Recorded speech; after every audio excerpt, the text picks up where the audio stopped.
안녕하세요. 저는 70 넘은 할머니입니다. 제게 아주 기막힌 사정이 있어서 사연으로 올리게 되었어요. 제가 전생에 아주 큰 잘못을 했던 건지 제 인생은 누구와 겨룰 수 없을 만큼 지옥 그 자체였는데요. 이제 명이 다 되어가는 마당에도 여태 마음 편히 웃으면서 지내질 못하고 있어요. 속 터지는 이 마음을 여러분께 토로하면 조금이나마 숨통 터질까 싶어서 써봅니다. 저는 하나밖에 없던 외동자식을 사고로 일찍 잃었습니다. 그때 시집 온 지 얼마 안 된 우리 며느리도 잃었는데요. 그 사이 불쌍하게 홀로 살아낸 손녀를 저랑 남편이 키웠어요. 우리 손녀는 부모님이 없다는 것에 불평을 하지 않는 얌전한 아이였습니다. 원래도 말이 없고 학교에 있었던 일이나 사회생활 같은 걸 우리에게 시실콜콜 말하는 살가운 성격이 아니었어요. 이게 아마 부모가 없다는 것에 기가 죽어있던 모습이 아니었나 뒤늦게 생각해 보네요. 그런 손녀의 성격을 워낙 잘 알기 때문에 저랑 남편은 단 한 번도 손녀를 들들 볶은 적이 없어요. 죽은 우리 아들이 좀 과묵한 타입이었거든요. 아마 손녀가 아들 성격을 닮은 게 아닌가 싶습니다. 남편은 손녀가 말 안 해도 알아서 잘한다고 늘 믿는 사람이었는데 저는 그래도 내 손녀 일이니까 손녀의 일상이 늘 궁금했고 손녀의 삶을 알고 싶었어요. 근데 참았죠. 그거 하나 참는 게 얼마나 힘이 들었는지 모릅니다. 그래서 사실 손녀에 대해 그렇게 아는 것은 많이 없었어요. 때문에 저랑 남편은 손녀에게 결혼할 남자가 있는 줄도 몰랐거든요. 어느 날 손녀가 결혼할 남자가 있다면서 만난 지 3년이 된 사이라고 했을 때 저도 남편도 많이 놀랐습니다. 얌전할 것만 같은 우리 손녀가 연애도 하는구나 싶어서 기특했다고나 할까요? 또 한편으로는 죽은 내 아들과 며느리가 참 많이 생각났어요. 이렇게 우리 손녀가 커서 결혼하려는 걸 같이 보고 기뻐했어야 하는데 싶은 생각이 들더라고요.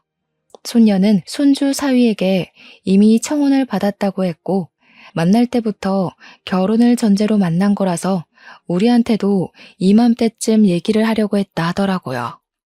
손녀의 계획에 우리도 있다는 건 그저 고맙고 기쁜 일이었습니다.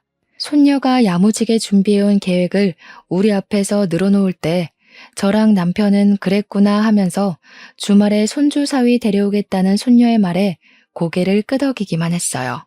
그리고 며칠 안가 손녀는 정말로 손주 사위를 데리고 집으로 왔습니다. 데려온 사위는 생각보다 키가 작았고 좀 왜소한 편이었어요. 손녀를 지켜주는 남자라기보다는 친구 같은 남자라고 하는 게 좀 더 잘 어울리는 느낌이었다고 할까요? 어쨌든 제가 생각했던 듬직한 느낌은 아니라서 솔직히 첫인상은 별로였습니다. 하지만 첫인상은 첫인상일 뿐이지 않습니까? 사위 말투나 태도는 제가 본 남자들 중에 100점짜리였습니다. 손녀에게 보이는 배려도 그렇고 어른을 대하는 말씨도 그렇고 어디 하나 모난 곳이 없는 총각이었어요. 손주 사위를 보면서 사돈되는 사람들이 아들을 어쩜 이렇게 잘 키우셨나 제가 그 생각을 제일 먼저 했다니까요. 현지 손에 물 한 방울 안 묻히겠다는 약속은 감히 못 드리지만 적어도 현지가 제일보다 뒷전이 되는 일은 없을 거란 건 꼭 약속드릴게요. 손주 사위의 다짐은 가식적이지도 않고 진솔해서 더 마음에 들었고 남편은 그저 손녀의 선택이라면 다 존중을 하는 사람이라 그 시간에 첫 대면은 서로 좋았습니다. 그리고 몰랐는데 정말 고맙게도 사돈되는 쪽에서 우리 손녀를 엄청 예뻐했다고 하더라고요. 우리 손녀한테 첫 만남에 금팔찌를 해줬다는데 저랑 남편도 손주 사위에게 뭐 하나 안 해줄 수 없어서 다음날 전자기업에서 일을 하고 있는 손주 사위를 위해 비싼 시계를 하나 선물해 줬습니다. 이미 시작 전부터 양가 전부 분위기 좋았고 그 분위기를 타서 상견례를 하게 되었어요. 상견례장 입구에서 만났는데 초면인데도 불구하고 사이좋게 입장까지 했습니다. 역시나 분위기는 좋게 흘러갈 수밖에 없었고 예비 사돈들이 그 자리에서 우리 손녀를 많이 신경 써줘서 너무 고마울 따름이었어요. 우리 손녀가 잘 웃는 성격이 아닌데 그 손주 사이랑 사돈과 있으니 참 예쁘게도 잘 웃더라고요. 그거면 저랑 남편도 당연히 행복했고 충분하다고 생각했습니다. 그래서 결혼식도 무사히 이뤄졌죠. 그렇게 행복하게 독립을 시작했던 우리 손녀가 출산까지 하게 되었고, 제가 손녀 집에 들락날락하면서 손녀의 뒷바라지를 좀 해줬어요. 마냥 아기 같던 손녀가 아기를 낳았다고 하니 걱정되는 게 이만저만이 아니었거든요. 손주 사위도 워낙 일로 바쁘니까 혼자 있는 손녀는 제가 챙기는 게 여러모로 도움될 것 같았어요. 그래서 손녀에게 한약도 지어가고 밥도 챙겨가고 그랬죠. 물론 손주 사이 것까지 말이죠. 그렇게 아무 걱정 없이 10년 정도가 흘렀습니다. 그동안 증손자는 어느 정도 커서 의젓한 초등학생이 되었고 손녀는 초등학교 아이의 학부모가 되었다 보니 아무래도 연락이 뜸해졌어요. 그땐 그냥 학부모로서 바쁠 수밖에 없으니 당연히 이해를 했었죠. 그런데 어느 날 웬 청천벽력 같은 소식이 제게 들려왔습니다. 무소식은 희소식이라던데 제가 받은 간만의 손녀 소식은 우리 이쁜 손녀가 뇌사 상태라는 병원의 연락이었어요. 너무 놀라서 병원으로 바로 갔는데 손주 사위 말로는 제 손녀가 뺑소니로 사고가 나서 식물인간 되었다고 하더라고요. 어떻게 이런 일이 있을 수가 있는지 손발이 너무 떨렸습니다. 손녀 엄마 아빠도 교통사고로 죽었거든요. 그런데 손녀마저 교통사고로 몸져 누워있는 모습을 보니 너무 겁이 났어요. 꼼짝 않고 누워있는 손녀 손을 잡고서 손녀 이름을 부르고 할머니 왔다고 인사를 하면서 얼마나 울었는지 모릅니다. 그날로 제 집은 손녀가 있는 병실이 되었어요. 남편이 지내기엔 여자 병실이라서 남편은 잠만 집에서 자고 병실로 출퇴근했습니다. 정말 손녀를 지극정성으로 간병을 했지만 의사 말로는 의식을 찾을 확률 적고 찾더라도 평생 장애를 갖고 살아야 될 거라고 하더군요. 그럼에도 저는 성심성의껏 손녀를 보살피며 언젠가는 다시 웃으면서 할머니 해주길 바랬습니다. 죽은 아들과 며느리한테도 우리 손녀 좀 지켜달라고 살려달라고 무수히 빌었죠. 그렇게 시간이 좀 지나고 나니까 문득 깜빡하고 있던 증손자가 생각이 났는데요. 저는 손주 사위한테 전화를 해서 증손자는 엄마 없이 요즘 어떻게 지내냐고 밥은 챙겨 먹고 학교 가냐고 소식을 물었습니다. 다행히도 증손자는 사돈댁에서 봐주고 있다고 하더라고요. 그런데 말입니다. 당시 초에는 정신이 없어서 잘 몰랐는데 나중에 생각해보니 사돈댁은 우리 손녀가 이렇게 됐는데 전화 한 통 없는 게 이상했어요. 사돈들한테 전화를 해봐도 전화를 받지도 않더라고요. 처음엔 두 분이 다 바빠서 그런 줄로만 알았습니다. 그런데 며칠이 지나도 연락이 안 되길래 저는 결국 남편한테 손녀를 맡기고 손녀 집을 찾아갔어요. 그리고 거기서 손주 사위의 불륜을 목격하고 말았습니다.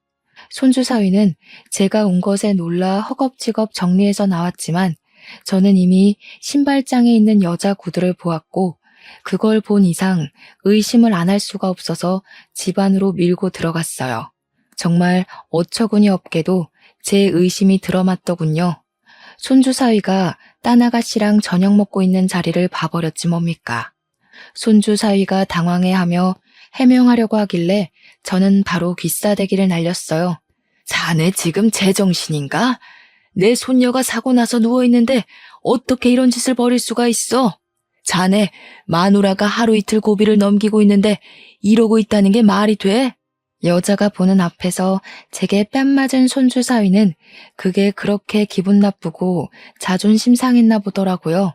다짜고짜 대답도 없이 저를 끌고 집 밖으로 내쫓아버리는 거 아니겠습니까? 상황 잘 아셨으면 현지 도장이나 갖고 오세요.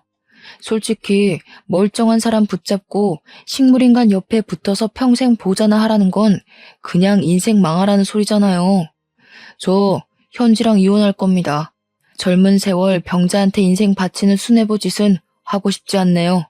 손주 사위는 어느새 얼굴색이 돌변해 있었습니다. 제가 변해버린 손주 사위에게 악을 쓰고 덤벼도 할머니로서 젊은 남자의 힘을 이기긴 무리였어요. 끝내 저는 손주 사위 뺨을 때린 것 말고는 아무것도 못하고 현관문 밖으로 패대기 당했습니다. 사돈댁은 여전히 연락 안 되고 그 사람들 집은 어딘지 몰라서 찾을 수가 없었어요. 이 사실을 남편에게 말을 해도 뭘 모르는 우리는 어떻게 손을 쓸 수가 없었습니다. 그 와중에 그런 괴물 같은 집안에 있는 우리 증손자가 너무 보고 싶었어요. 증손자가 너무 걱정돼서 저는 증손자라도 우리가 데려오자고 생각을 했죠. 그래서 애 초등학교까지 찾아갔는데 불행하게도 증손자는 만날 수가 없었습니다. 어머, 모르셨어요? 준영이 저번 달에 베트남 갔어요. 아버님께서 유학 보내신다고 하길래 진작에 떠났는데요. 느닷없이 베트남은 또 뭐고 어른들도 잘 가보지 않은 낯선 나라에 어린 증손자가 왜 유학을 가 있는 건지 이게 손주 사회 짓이라니까 속셈이 있다는 걸로밖에 안 보이더라고요. 저는 바로 손주 사위한테 연락해서 증손자가 베트남에 갔다는 거 뭔 소리냐고 따졌습니다. 그러자 손주 사위는 그저 제 연락을 귀찮아했어요. 도장 얘기할 거 아니면 연락하지 말라면서 즉 손주에 대해 아무것도 알려주지 않았습니다. 그리고 여기서 또 괘씸했던 건 우리 손녀 보험금이었어요.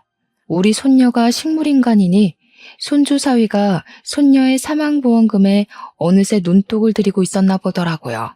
만약에 손녀가 이대로 죽어버리면 법정 상속인에게로 보험금이 넘어가는데 그게 배우자와 자녀에게 분할해서 넘어가도록 되어 있다고 하대요.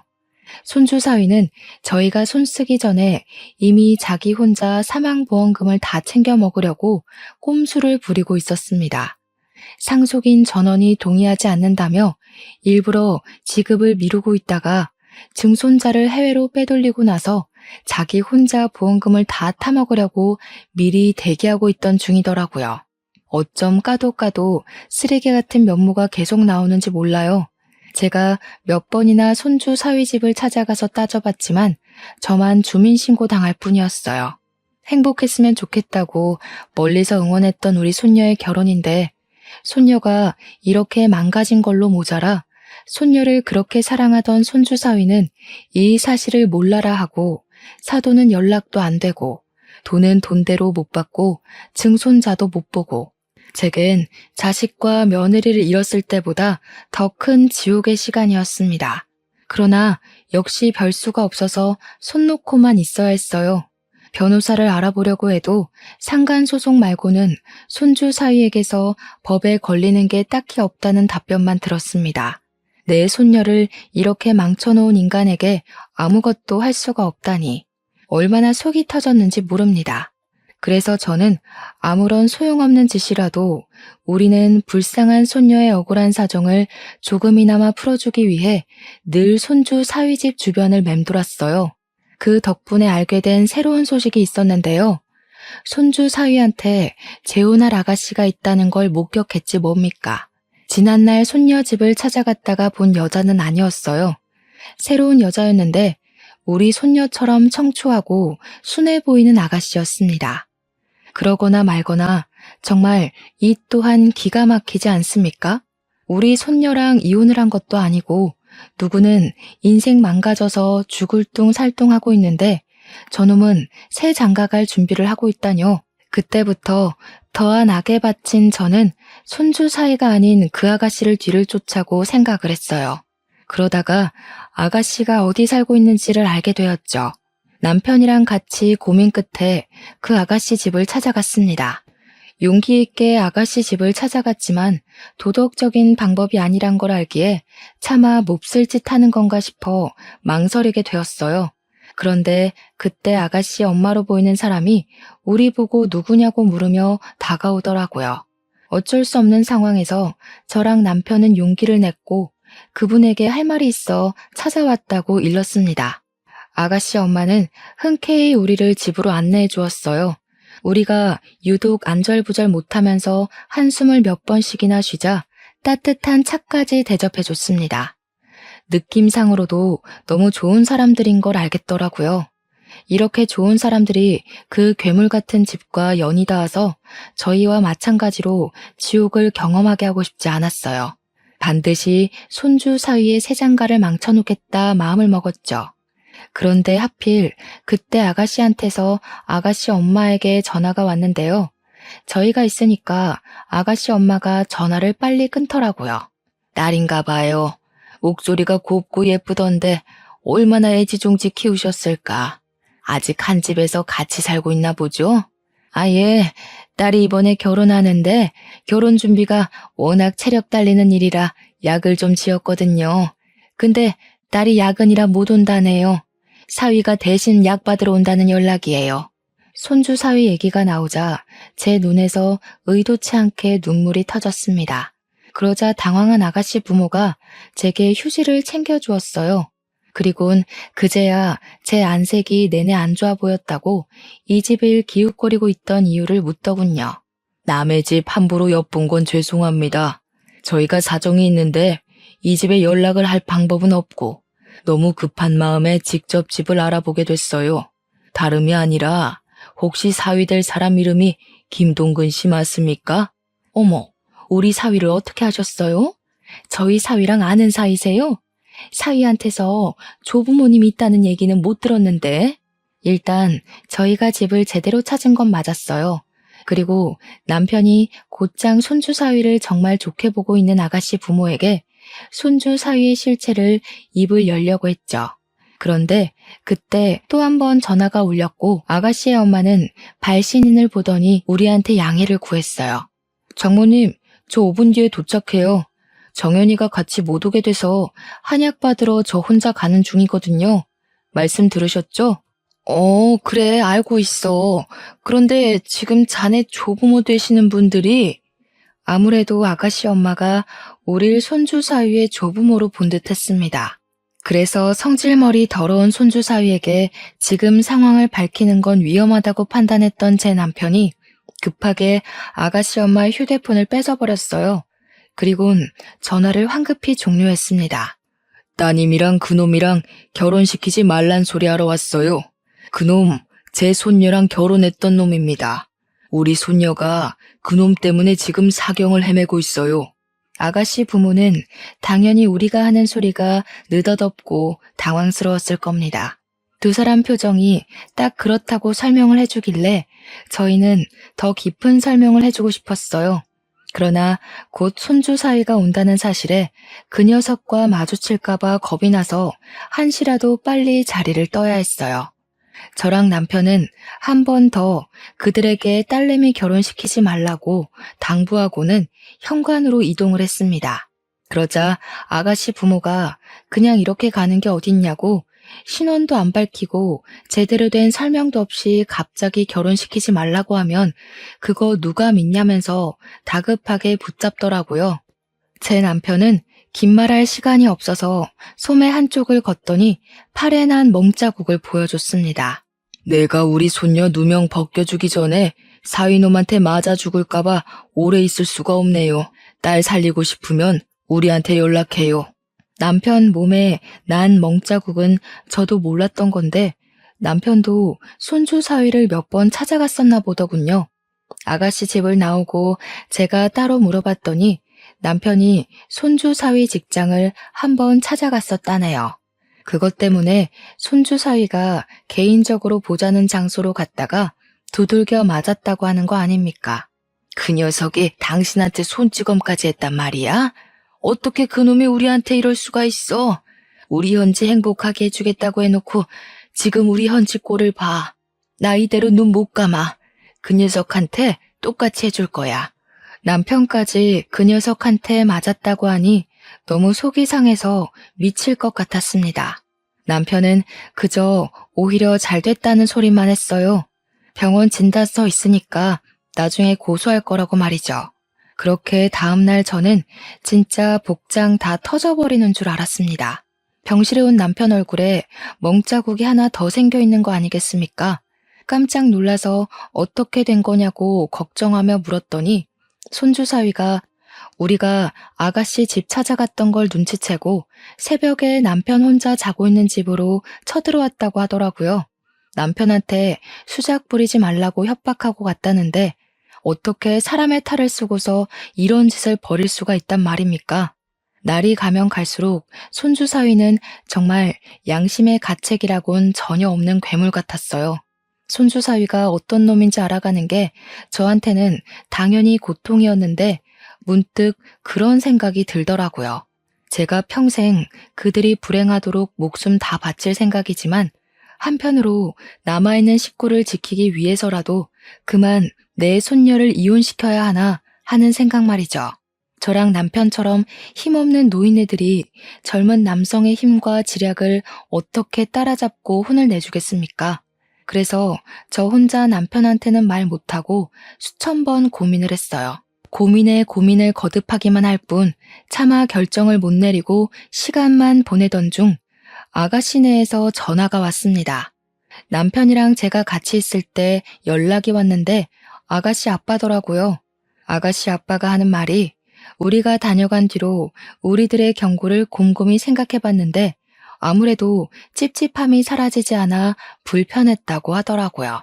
그러면서도 우리가 쓸데없이 거짓말을 했을 거란 생각은 안 들어서 만나서 자세히 듣고 싶다고 하는 겁니다. 대체 왜 결혼을 하지 말라고 하는 건지 궁금하다기에 저희는 며칠 만에 만나기로 약속을 정하게 되었어요. 그리고 아가씨 부모는 이 사실을 아가씨한테도 말했나 보더라고요.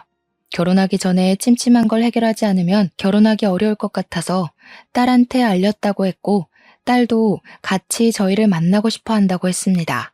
아가씨 부모는 우리가 손주 사위를 무서워했다는 걸 기억해줘서 낯선 장소에서 따로 만날 자리를 마련해 주었어요. 너무 늦은 시간이었던지라 저는 손녀를 지키며 병실에 있었고 남편 혼자 그곳으로 떠났어요. 그런데 한 3시간 뒤쯤이었나 병원에서 전화가 오는 겁니다. 그 연락은 다름 아닌 우리 남편이 사망했다는 소식이었어요. 너무 놀라서 손녀 병원으로 실려온 남편에게 달려갔습니다. 남편은 물에서 건져진 사람처럼 다 젖은 채로 눈을 감고 있었는데 소방관 말로는 물에 빠져있는 남편을 지나가는 사람이 보고 신고했다고 하더군요. 저는 남편을 붙잡고 울면서도 왜 남편이 이렇게 됐는지 이해가 안 갔어요. 분명 그 아가씨 가족들을 만나러 갔는데 어떻게 일이 죽어서 돌아올 수가 있단 말입니까? 왜 진실을 구하고 정의로 다가갈수록 제 사람들이 망가지고 죽는 걸까요? 괴롭던 와중에도 그 순간 떠오르는 사람이 한 명 있었는데 당연히 손주 사위였습니다. 확인을 해본 건 아니지만 저는 분명 이게 전부 손주 사위의 짓일 거라 확신까지 했어요. 제 손녀로 모자라 남편까지 이렇게 만들어버린 손주 사위를 절대 용서할 수가 없었습니다. 아무리 노인네라도 악에 바친 사람은 뭐든 해낼 수 있는 법이잖아요. 저는 늙은 몸으로 경찰서를 찾아가 손주 사위를 당장 신고했어요. 그러나 역시 쉽지만은 않았습니다. 심증만 있는 걸로는 수사가 안 된다고 하더라고요. 또 제가 할머니라서 무시하는 건지 젊은 경찰관들이 저를 치매 걸렸다고 생각하면서 집이 어디냐고만 묻길래 결국 저는 짜증만 한바탕 내고서 신고를 포기해버렸습니다. 그리고 남편과 저의 노후 자금을 최대한 탈탈 털어서 서울에 능력 있는 변호사를 고용했어요. 변호사는 경찰과 달리 사건으로 먹고 사는 사람들이기 때문에 제 사정을 잘 받아들여 주었어요. 무엇보다 제가 이길 수 있도록 대처 방안도 척척 내어주는데 얼마나 감사했는지 모릅니다. 변호사에게 제 억울함을 모두 호소하고 시키는 대로 증거까지 다 모아서 저는 손주 사위 결혼식까지 기다렸어요. 그렇게 대망의 결혼식 당일이 되었습니다.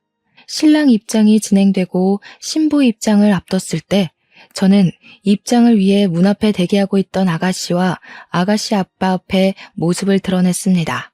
아가씨는 제 얼굴을 본 적 없어서 몰랐는데 아가씨 아빠가 저를 알아보고 바로 아른 채 해줬어요. 아니, 여길 어떻게 오신 거예요? 그렇잖아도 어떻게든 찾아서 연락을 드리려고 했는데 시간이 촉박해서 그러질 못했어요. 이 결혼하면 안 돼요. 우리 바깥 양반이 지난번 약속에 못 나간 건 사고가 났기 때문이었어요. 그것 때문에 내 남편이 이렇게 죽었다고요. 저는 품에 들고 있던 남편 영정사진을 보여주었습니다. 아가씨는 그저 상황에 대해 혼란스러워했고 아가씨 아빠는 영정사진을 보고 꽤 많이 당황하는 눈치였어요. 저는 이게 다 아가씨가 결혼하려는 남자의 짓이라고 밝혔습니다. 그때 다른 직원들이 저를 붙잡고 쫓아내려고 했는데 아가씨 아빠가 내버려 두라고 해서 계속 얘기를 할 수 있었어요. 저는 그 자리에서 손주 사위의 실체를 낱낱이 읊었습니다. 옆에 변호사도 같이 있었기 때문에 변호사가 저를 대변해서 조리 있게 잘 설명해 줬어요. 이미 손주 사위를 의심하고 있던 상황에서 증거까지 쏟아져 나오자 충격받은 아가씨는 그대로 주저앉았고 아가씨 아빠 참담한 사실에 할 말을 잃은 듯해 보였어요. 그리고 때마침 신부 입장 때문에 문이 열렸습니다. 저는 저 멀리 들떠서 기다리고 있는 손주 사위를 발견했죠. 아가씨 아빠한테 이 결혼을 내가 망쳐도 되겠냐고 제대로 허락을 구했더니 감사하게도 아가씨 아빠는 침묵을 계속 유지하면서 고개만 끄덕여 주었습니다. 그래서 저는 신부 대신 버진로드로 올라갔고 맞은편의 사위놈을 똑바로 쳐다봤어요. 하객들은 신부가 아닌 웬 할머니가 나타나자 곧 웅성거리기 시작했습니다. 그리고 저를 발견한 건지 손주 사위 표정 또한 점점 굳어지는 게 보였어요. 저는 손주 사위 쪽으로 걸어가면서 곧장 소리쳤죠. 그곳엔 그렇게 연락 안 되던 사돈 어른들도 같이 있었습니다. 이 천하의 죽일 놈들아, 어떻게 우리 손녀로 모자라 내 남편까지 죽일 수가 있어? 당신들이 사람이야? 당신들 같은 괴물 새끼들은 웃을 자격도 없어. 이번엔 어떻게 남의 가정을 망가뜨리려고 이딴 결혼식을 해? 너희들은 내 손녀 버리고 이 결혼 절대 못해. 저는 품에 영정사진을 들고서 마치 그곳이 발인식 가는 길인 것 마냥 비틀거리며 걸었어요. 그러자 손주 사위랑 사돈 어른들이 당황해서는 보안 직원을 부르라고 소리쳤고 제게 성큼 다가온 손주 사위가 애써 상냥하게 왜 이러냐고 저를 살살 구슬렸습니다. 곱게 돌아가면 남편 꼴은 안 나게 해줄게요. 손녀 지키려면 한 사람은 살아있어야 되지 않겠어요? 입 닥치고 조용히 나가요. 진짜 사람 아니구나. 우리 손녀 행복하게 해줄 놈인 줄 알았더니 내가 너 같은 썩은 영혼을 못 알아본 게 아니다. 당장 내 손녀 앞에 가서 무릎 꿇고 사과해. 내가 가서 사과한다고 그년이 알아듣긴 하겠어? 병신처럼 누워서 꼼짝도 안 하는 거 누구보다 할머니가 제일 잘하면서 자꾸 생꼬지 부릴래? 손주 사위가 제게 속삭이는 협박이 너무 두려웠지만 저는 손에 쥔 남편 영정사진을 보면서 끝까지 용기를 내었습니다. 영정사진을 변호사에게 맡긴 채 주변에 놓여있던 조화를 뽑아 사위의 얼굴을 냅다 후려치기 시작했어요. 내 손녀를 평생 식물인간 만들어 놓고 너는 잘 먹고 잘 살려고? 대체 내 남편한테 무슨 짓을 한 거야? 내 남편이 뭘 잘못했다고 죽이기까지 해? 너 같은 살인자 새끼는 평생 깜빵에서 썩어야 돼. 아 진짜 왜 이러시냐고요. 사람 잘못 보셨다고. 여기 호텔 서비스 왜 이래요? 당장 이 할머니 안 내보내고 뭐하냐고요. 손주 사위는 원래 성격이 있어서 금세 짜증난 기색을 드러냈고 기아 저를 밀치기까지 했습니다. 그때 한없이 곱기만 했던 사부인이 나서서 저를 잡아 뜯으며 당겼어요.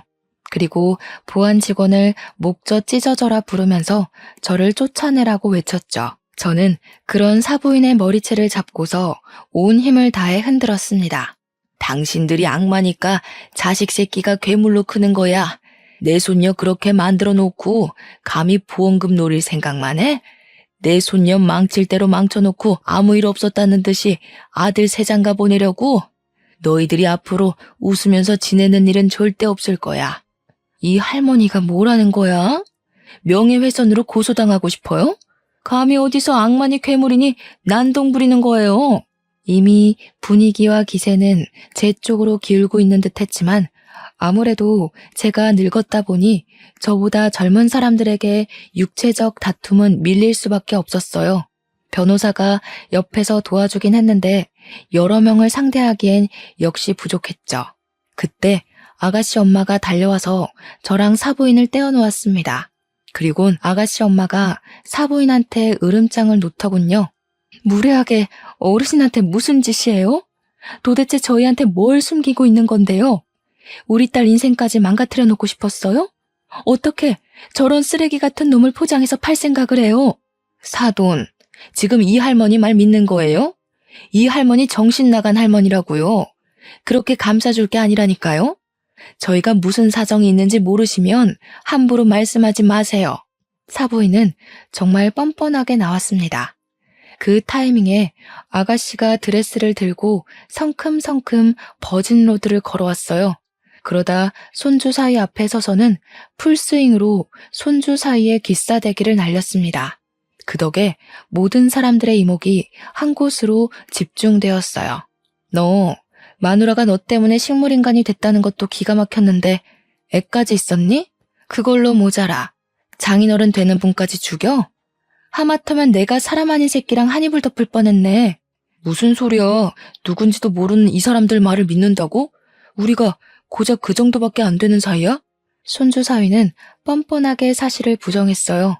그러자 뒤따라 들어왔던 아가씨 아빠가 손에 쥐고 있던 서류 봉투로 손주 사위 머리통을 사정없이 후려치길 반복했습니다. 처맞던 손주 사위는 누가 자기를 때리는 줄도 모르고 있다가 버럭 성질을 내면서 아가씨 아빠한테 순간 쌍욕을 했어요. 그러다 아가씨 아빠라는 걸 알자 손주 사위가 크게 당황하더군요. 그것을 두 눈 부릅뜨고 있던 아가씨 아빠가 사위를 향해 서류 봉투 안에 있던 사진 뭉텅이를 던졌습니다. 몹쓸 놈 같으니라고. 네가 재혼인 것까진 내 뭐라 안 한다. 그런데 한 가족 인생을 완전 묵살내놓고 그걸 발뺌하려 해? 손주 사위가 아가씨 아빠에게 변명하는 사이 아가씨 엄마랑 주위 사람들이 바닥에 떨어진 사진들을 주었어요.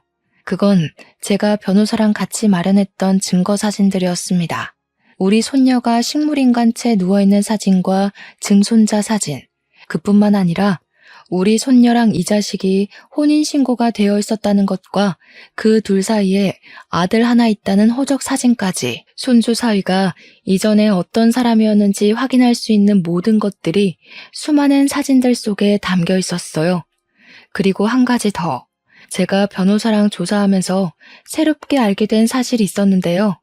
식물인간 된 손녀는 뺑소니로 사고가 난 게 아니라 사실 손주 사위가 바람 피우고 손찌검했던 충격 때문에 탈진에 우울증까지 앓다가 쓰러진 거였더라고요. 뒤늦게 정신을 차리고 깨어난 우리 손녀는 이미 정상이 아니었을 텐데 손주 사위는 그저 우리 손녀가 자신이 바람 피운 사실을 빌미로 위자료를 청구할까봐 대포차를 이용해 CCTV 하나 없는 한적한 산길로 싣고 갔고 뺑소니로 위장하기 위해서 우리 손녀를 들이받아버렸던 겁니다. 이건 엄연한 살인미수 사건이었죠. 변호사가 뺑소니 사고 알아보다가 뭔가 허술한 점이 있어서 자세히 조사를 했더니 밝혀진 사실이라고 했어요. 심지어 이걸 사돈 어른들은 알면서도 우리를 외면했고 아들의 끔찍한 짓을 감싸고 돈 거였어요. 그리고 우리 남편을 처리한 방법도 마찬가지였습니다. 역시나 사위가 자신의 재혼할 여자에게 모든 진실이 폭로될까 두려워서 남편을 죽인 거였어요. 남편 입막음 하려다가 실랑이가 벌어졌고 제 남편을 기절시켜서 차에 태운 뒤 절벽 아래 호수로 떨어뜨린 거였더라고요. 이 사실은 저 또한 모르고 있다가 그 자리에서 들은 사실이었는데요. 아가씨네 아빠가 흥신소에 돈을 맡기고 뒤늦게 알아낸 정보더라고요.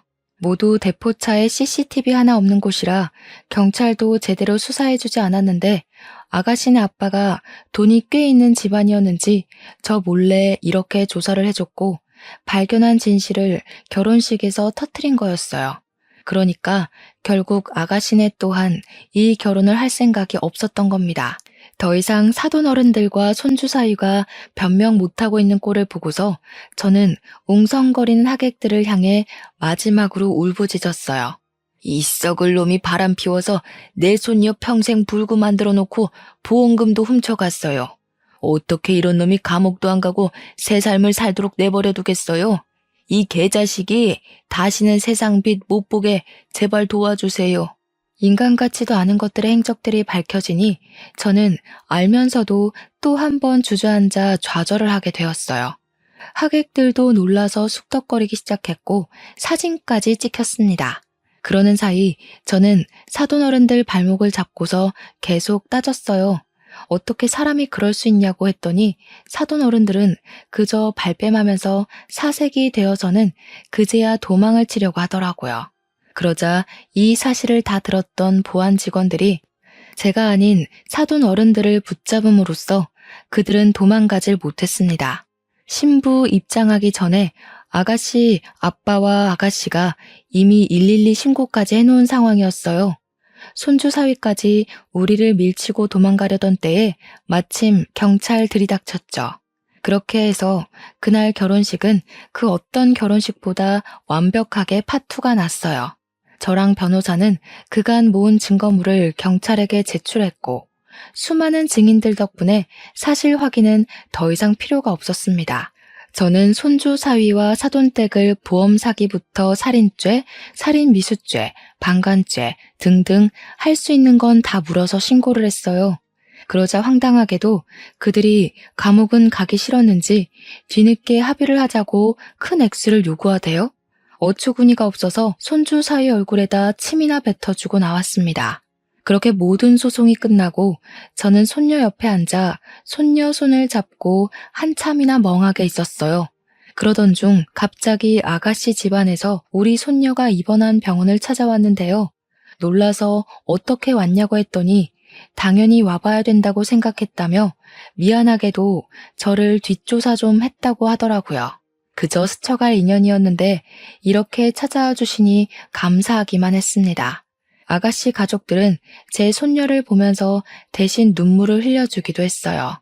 아가씨보다 우리 손녀가 더 어린 나이였는데 아가씨 눈에는 우리 손녀가 한창 예쁠 나이인 20대에 침상에만 미동 없이 누워있는 것이 많이 안쓰러워 보였나 봐요. 마음 아프다고 하더군요. 저는 이미 그들이 우리 손녀를 찾아와 준 것만으로도 너무 고마웠는데 아가씨 가족들은 저에게 위로금과 결혼을 막아준 감사한 마음을 담아서 병원비를 건넸어요. 돈을 받을 생각은 없었기에 당황해서 바로 거절했더니 아가씨 아빠가 꾸역꾸역 제 손에 쥐어주더라고요. 아무리 그래도 이 돈은 받을 수가 없어서 저는 대신 다른 부탁 하나 들어줄 수 있냐고 되레 제안을 해버렸습니다. 염치 없는 거 알지만 우리 손녀한테 아들이 하나 있다고 했죠? 이 썩을 놈이 증손자 얼굴 안 보여준다고 협박을 하길래 몰래 찾아가서 보려고 하니까 학교 선생님이 우리 증손자가 유학을 갔다고 하더라고요. 베트남에요. 아마 그게 아가씨랑 결혼하기 위해서 손주 사위가 자식을 숨기려고 했던 것 같다면서 얘기를 했더니 아가씨 집안은 참담한 얼굴을 하면서 손주 사위네 식구들에게 또 한 번 실망을 표했습니다. 원래 증손자 일도 사실 아가씨네에게 부탁할 생각은 없었거든요. 하도 돈을 주겠다고 하니까 저도 모르게 다른 부탁이 튀어나가 버린 건데 고맙게도 아가씨네 집에서 우리 증손자를 찾아주겠다고 하더라고요. 해외 입양 관련 서류가 있어서 찾는 데는 그리 어렵지 않은 것 같았어요. 그들은 절차를 밟고 금세 한국으로 증손자를 데려와 제게 안겨주었습니다. 제 남편의 죽음을 위해 돈을 써주고 증손자 찾는데 돈을 써주는 아가씨 집안을 보면서 어느 정도 돈이 있는 집안이구나 그렇게 생각하긴 했었는데 알고 보니 그냥 돈이 많은 수준이 아니더라고요. 건물을 5채나 갖고 있는 건물주인 거 아니겠어요? 그 사실을 알고 나니 그 쓰레기 사이놈의 속셈까지 알겠는 거 있죠. 그놈은 건물주 집안 아가씨랑 결혼해서 성공하고 싶었던 게 분명해요. 그런데 제 남편이 자기 출세에 자꾸 방해가 되니까 죽인 게 틀림없습니다. 저는 그 쓰레기 놈을 감옥 갈 수 있게 도와준 것만으로도 고마워서 저는 그들의 배려를 바라지 않았어요. 근데 아가씨 가족들이 자꾸 저를 곤란하게 하더라고요. 자기 귀한 외동딸이 흉악범이랑 결혼할 뻔한 걸 막아줘서 고맙다는 이유로 저한테 우리 손녀 병원비를 계속 내주겠다고 하는 거 아니겠습니까? 제가 그게 부담되고 미안해서 증손자를 찾아달라고 말을 돌렸던 건데 그들은 제게 끝내 병원비를 쥐어주었습니다. 액수가 너무 상당했어요. 우리 손녀가 언제까지 이 상태로 있을지 모르니 그만한 기간만큼 경제적 지원에 구애받지 않도록 신경 써준 액수였습니다. 저는 그들에게 너무 고마워서 눈물을 펑펑 쏟았어요. 남편도 잃고 손녀까지 잃게 생긴 제게 그들은 은인이나 다름없었죠. 그리고 더 고마웠던 건 우리 증손자가 아직 중학생도 안 돼서 제가 데리고 키우려면 돈을 벌어야 되는데 그것까지 신경을 써주더라고요. 아가씨 아빠가 저더러 나이 먹고 어떻게 일을 해서 돈을 벌겠냐면서 자기가 세받고 있는 건물에 방이 하나 남으니 거기서 증손자랑 같이 살게 해주겠다고 선뜻 얘기해주는 거 아닙니까?